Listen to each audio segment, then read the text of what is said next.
Level 3, Musicality and Connection Month. Tonight we focused on musicality, and we said it's just basically a way to express the music, and we came at it 3 different ways. The first way was appreciating whether something swung or had a straight beat. So we listened to stuff and we did the triple step test. If it sounded like, then it swung. If it sounded like, then it was straight. Didn't mean it was good or bad, just meant there was a syncopation or there wasn't. So your homework assignment is to listen to some modern music, probably a straight beat, but actually notice and see if you can feel the difference. Then we talked about song structures and we breezed through those. We had AABA, or as we like to say in class, black shirt, plaid shirt, black shirt.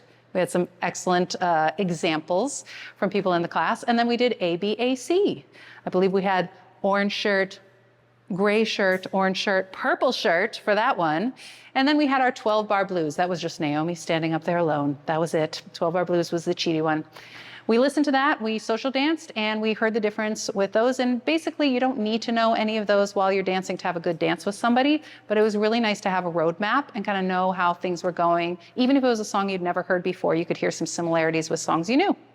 And last but not least, we talked about the mood of a song. So I played songs that were both swinging, both the same tempo, both from the same era, but they had a very different vibe. So we used some words to describe them, and then we basically tried to reflect that with our dance partners. If we're honest, we can't completely change our dancing, but we can try, if I was watching you on mute, to show that something is happening in the music beyond just the structure or the beat, like a metronome. There's a vibe happening.